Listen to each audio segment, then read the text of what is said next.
ठाकुर जी राजभोग आरती के बाद में श्रीनाथ जी के कपाट बंद हो जाते, सूरदास जी आ जाते, अपनी कुटिया में बैठ करके कीर्तन गाते, पद बना बना करके रचना करते, और श्री ठाकुर जी चुपचाप खिड़की से निकल करके आते और सूरदास की कुटिया में अधर आकर के बैठ जाते और कोने में बैठ के थोड़ी पे हाथ धर के चुपचाप सुनते सूरदास जी को। एक दिन ठाकुर जी जा रहे थे राजभोग आरती के बाद, इतने में श्री जी आ गई। कहाँ जा रहे हो? ठाकुर जी कहीं ना ऐसे ही जा रहा हूँ डोलवे। नहीं सांची बताओ कहाँ जा रहे हो? ठाकुर जी बोले कहीं ना एक भक्त है वहां के पास जा रहा हूँ। श्री जी बोली मैं चलूंगी फिर तो। ठाकुर जी बोले श्यामा जी आप रहने दो, आप यहीं बैठो, मैं ही अकेला हो आऊं। श्री जी बोली अगर मोए न लेके गए तो मैं गुसाई जी से शिकायत कर दूंगी कि राजभोग के बाद तुम कहीं चले जाओ और गुसाई जी खोज करो जे कहाँ जा मैं। ठाकुर जी बोले श्री जी आपके चरणों में प्रणाम करूं, आप मेरे संग चल दो, पर गुसाई जी तो शिकायत मत करियो मेरी, लेकिन एक बात को वचन दो। मैं बोल कहा उत्थापन आरती तो पहले आमेंगे हम दोनों वापस, मां रुकवे की मत करियो बात। आप बड़ी भोरी हो, बड़ी सहज हो, और वैष्णव चाहे कितनो दीनहीन हो, कितनो भाववार हो, वहां पे कृपा करवे की मत सोच लियो। आपको तो मन है जाए यहाँ पे सब लुटाए दूं, सब दे दूं, ऐसे मत करियो। चुपचाप जानो, चुपचाप आनो है, और मैं इशारा कर दूं तुरंत उठ के आ जाइयो। श्री जी बोले हाँ मैं आ जाऊंगी। ठाकुर जी हाथ पकड़ के श्री जी को ले गए सूरदास जी की कुटिया में। सूरदास जी के नेत्र तो है नहीं, बैठे हैं। तो किवाड़ खोली, ठाकुर जी धीमे धीमे भीतर घुसे, धीमे धीमे श्री जी को भी लियो और मैं कोने में बैठा दी। बोले बैठदास जी कहा के सरतिलक मोतिन की माला वृंदावन के वासी, नेह लगाए त्याग गए तृण शमार गए गल फांसी, अखियां हरि दर्शन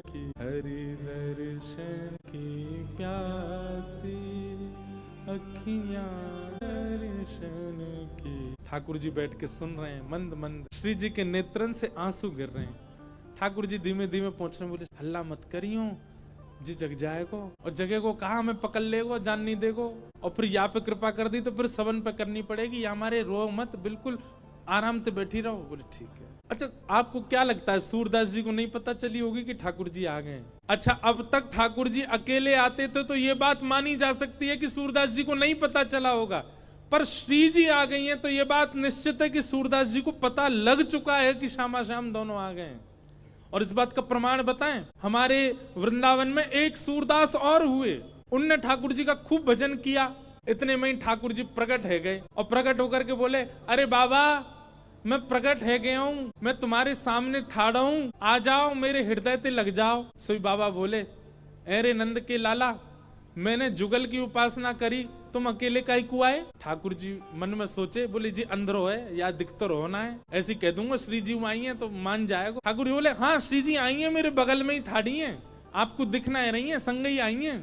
बाबा मंद मंद मुस्काए के बोले लाला कोई और बनाइयो, श्री जी ना आई तेरे संग? श्री जी ना आई? बोले लाला श्री जी आई होती ना तो अब तक मैं आंधरो ना हो, तो श्री जी तो आते ही मुझको नेत्र प्रदान कर देती। लाला तो विचार करना पड़े कि यहाँ पे कृपा करूं ना करूं, पर श्री जी तो प्रकट है सबसे पहले मुझको नेत्र ही प्रदान करती, वो देखे ही नहीं पाती। तू तो इतनी देर तक थाड़ो थाड़ो देख रहा हूं मुझे, श्री जी ना देख पाती, वो तो तुरंत नेत्र देती। इतने में ही किशोरी जी प्रकट हो गई और किशोरी जी के प्रकट होते ही बाबा के नेत्र भी प्रकट है गए। अरे की ठाकुर जी बोले जय हो श्री जी, आपकी सत्ता भी संतन ते पता चले मुझे। तो उस कथा से, वैसे इस कथा में ये बात लिखी नहीं है, पर अभी अभी मेरे मन में व्यास मंच में बैठे बैठे आई कि उस कथा से इस कथा को जोड़ें। अब तक ठाकुर जी अकेले आते थे सूरदास जी के पास, पर आज श्री जी आई हैं, तो क्या सूरदास जी को पता नहीं चला हुआ कि श्यामा श्याम आ गए? निश्चित पता चल गया। इसीलिए आज एक विचित्र लीला हुई। क्या गाते गाते सूरदास जी ने अपनी लाठी उठाई और उठ करके अपनी कुटिया से बाहर जाने लगे। श्री जी बोली जी कहाँ जा रहे हो बाबा? अरे आंधरो बाबा, कहीं गिर नहीं जाए, हम यहाँ के संग चलें, कहीं गिरवे वारो होगा तो बचा लेंगे। ठाकुर जी बोले मैंने पहले ही मना करी आप तो, सब कृपा फिपा ना करनी कोई पे, और समय है गो उत्थापन को, वहां गुसाई जी मंदिर खोल देंगे, चलो जल्दी मंदिर में। श्री जी बोली ना है ना है, बस ये जहां जा रहा हूँ वहां तक यहाँ छोड़, यहाँ में फिर चल देंगे मंदिर में। ठाकुर जी बोले पहले ही मना कर रहा हूँ, मत चलो मेरे संग। आ गई है जबरदस्ती, अब माँ मंदिर में हम दोनों नहीं मिलेंगे तो श्री गुसाई जी बड़ी डांटेंगे। श्री जी पीछे पीछे चलन लगी। सूरदास जी जान गए कि श्री जी ठाकुर जी आए और आज इन पर कृपा करवाई लूं अपने ऊपर, इसलिए सूरदास जी भी जबरदस्ती आंधरो बनने के भाव से चल रहे हैं। चलते चलते सूरदास जी भी वहां गए जहां गहरो गड्ढा। सूरदास जी जैसे ही गड्ढा की ओर जाने लगे, श्री जी बोली, अरे देखो श्याम सुंदर जी गिर जाएगो बाबा, गड्ढा में गिर जाएगो, या के माथे में लग जाएगी, हाथ पांव में लग, या को पकड़ लो, रोक लो। ठाकुर जी बोले, श्री जी तो मेरी सौगंध पास मत जाइयो, या के जिनके नेत्र नाए हो में ना, इन सबन के पास छठवीं बुद्धि होवे, जे स्पर्श करके पहचान ले कौन है कौन नहीं है, और जाने एक बार हम दोनों उनको स्पर्श कर लियो, जे पहचान जाएगा कि हम कौन है। श्री जी बोली, तो पता लग नंदो कौन है, कहा चलो जाएगा। अरे ना है, एक पे कृपा कर दी तो घनेरे बैठे सबन पकड़नी पड़ेगी। किशोरी जी बोली, ना ना जी गिर जाएगा।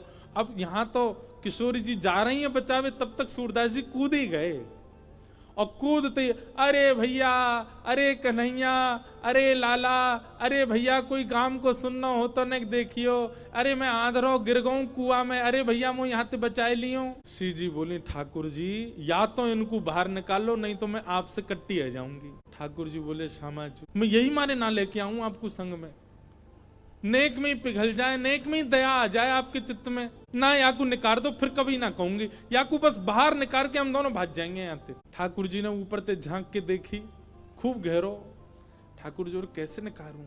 श्री जी बोली, एक तरीका है ना, आप अपनी कारी कमरी निकालो, मैं अपनी चुनरी निकालूं, दोनों में गुर्र गांठ बांध दो और बाकू नीचे पधरा दो, बाबा तो कह रहे पकड़ ले, पकड़ के हम यहाँ बाहर निकाल लेंगे। ठाकुर जी बोले, ठीक है लाओ। श्री जी ने अपनी चुनरी दी, ठाकुर जी ने कारी कमरी ते बांध के और नीचे वह गड्ढा में डाल दी, और ऊपर ते ठाकुर जी बोले, बाबा। आहा, बाबा स्वर सुनते ही सूरदास जी के तो रोम रोम कंपित हो गया, आनंदित है गए, बोले ये तो इतनो मीठो स्वर तो मेरे नंदन नंदन को ही है। हाँ भैया कौन है? अरे बाबा मैं यही गांव को छोड़ा हूं, मैं अभी आवाज सुनाई दई, बाबा मैंने अपनो पटका नीचे डाल दियो, पकड़ लियो, आ जाओ ऊपर को। हाँ भैया कहाँ को? जई है, पकड़ लियो। सूरदास जी ने जैसे ही पकड़ी और पकड़ करके महाराज जैसे ही अपने मुख के पास लियो तो इत्र की सुगंधी, आज सुबह श्रृंगार दर्शन में गुसाई जी ने जो इत्र को फोआ दियो वही की सुगंधी और पटका की सुगंधी मिल रही है, मानो सूरदास जी को और पता चल गई ये तो श्याम सुंदर ही है, और श्री जी पहले ही मिल चुकी है। या को मतलब ये है कि सूरदास जी को दिख तो रहो है, बस कृपा लीला कर रहे हैं श्याम सुंदर के संग। सूरदास जी ने पटका पकड़ो, यहाँ ठाकुर जी पटका खींच रहे हैं और ठाकुर जी को श्री जी खींच रही हैं, श्री जी ठाकुर जी को खींच रही हैं, ठाकुर जी पटका को खींच रहे हैं, पटका पकड़ के सूरदास ऊपर आ रहे हैं। कैसी कृपा सूरदास के ऊपर। सूरदास जी मन मन सोच रहे हैं, बोले आज ये कहीं निकल के नहीं भाग जाए मेरे हाथ से। और ठाकुर जी क्यों लग रही, बाबा जैसे ही निकले हम भागे आते। सूरदास जी जैसे ही बाहर आए, बाहर आते सूरदास जी ने ऐसा श्री जी के चरणन में जाके गिरे सीधे और चरण पकड़ लिए कस के। अब जैसे ही चरण पकड़े सूरदास जी ने, ठाकुर जी ने श्री जी को हाथ पकड़ करके जोड़ते खींची तो सूरदास जी के हाथ में किशोरी जी की नूपुर रह गई, और किशोरी जी को लेके ठाकुर जी भाजे, वो जल्दी चलो बाबा पकड़ ले को।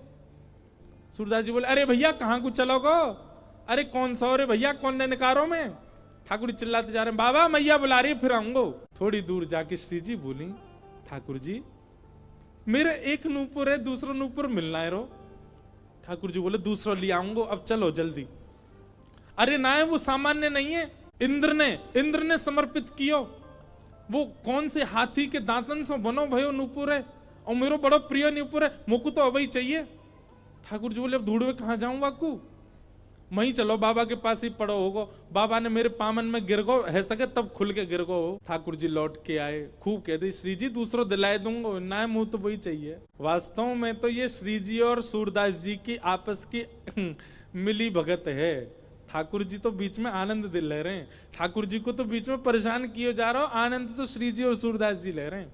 ठाकुर जी कहे, बाबा अरे भैया तू आगो, अरे मैं जो कह रहा हूं, मेरी एक सखी आई संग में, बाको नूपुर यहीं गिर गो, आपने देखो। सूरदास जी अपने बगल में दबा के बैठे। सूरदास जी बोले, ना है लाला, मैंने तो ना है देखो। बाबा आपके हाथ में लग तो रहो बगल में, जेही तो है मेरी सखी को नूपुर। अच्छा जे? बोले हाँ ये। अरे जे तो मैं अभी मिलो यहाँ पे। बाबा दे दो ना, मेरी सखी को नूपुर है। लाला जे नूपुर अगर मैंने तोय दे दियो और कहीं बाद में कोई सखी वास्तव में आके मुझे बोली, बाबा मेरो नूपुर देखो का, मैं कैसे पहचानूं कि वो सखी तेरे संग है? मेरे पास आंख तो है ना, मुझ दिख तो रोना है। तो बाबा हम कहते रहे कि नूपुर हमारा, बोले कहवे ते का होवे, एक नूपुर मेरे पास है तो निश्चित है दूसरा तुम्हारे पास ही होगा। दूसरे नूपुर की पहचान करा तो पहले दे दूंगा। ठाकुर जी बोले पहचान कैसे होएगी? बोले अपनी सखी तक है, अपने पाम आगे करेगी, मैं जैसे स्पर्श करके देख लूंगा कि हाँ ये नूपुर एक ही है तो मैं दूसरों पहना दूंगा। ठाकुर जी बोले मैं सब समझ रहा हूँ, जे बाबा पाम छुए के चक्कर में पकड़ लेगो कस के अब ना जान दूंगा, फिर क्या करेंगे हम? श्री जी बोली कोई बात ना। मैंने अरे नहीं श्री जी आप पीछे रहो, मैं दूसरों दबाए दूंगा, नाम हो तो वो ही चाहिए जो सूरदास के हाथ में। श्री जी आगे बढ़ गई, ले बाबा नूपुर देख लो। सूरदास जी ने जैसे स्पर्श किया समझ गए, अरे हाँ भैया ये तो वही नूपुर है, ले मैं पहना दूं। दूसरे पाम में सूरदास जी ने पहनायो और पहनाते ही महाराज अंक में भर लिए श्री जी के चरण। बोले अब ना जान दूंगो, मैं जान गया हूं जो साक्षात वृषभानु दुलारी हैं, और लाला तू जो मुख को निकार के गयो मैं सब जान गया हूं, तू नंद जी को लाला है। जीवन निकर गो गाते गाते तुम दोनों के यश को आज पहली बार पकड़ में आयो, अब नहीं जान दूंगो। ठाकुर जी ने खूब खींची पर श्री जी नहीं छोड़ी सूरदास जी ने। ठाकुर जी बोले बाबा तू जो कहेगो सो करेंगे, जे बता करनो कहा है, तू कैसे छोड़ेगो? बसो मोरे नैनन में जोड़ी, बसो मोरे नैनन में। सूरदास जी कह रहे हैं मैं नेत्रन से आंध हूं, मुंह दिखे ना है, पर मैं आपसे एक ही वरदान चाहूं, मेरे एक नेत्र में सदा श्री जी और दूसरे नेत्र में सदा आप विराजमान है जाओ, आपके नित्य दर्शन मुंह को होयो करें, बस यही वरदान दे दो। नव दुल्हे ब्रज राज सावरो, दुल्हन राधा गोरी, बसो मोरे नैनन में यह जोड़ी, बसो मोरे नैनन में। प्रिया प्रियतम दोनों ने युगल रूप में खड़े है करके सूरदास जी के नेत्रन पे हाथ धर दिए और कही सूरदास खोल के देखो।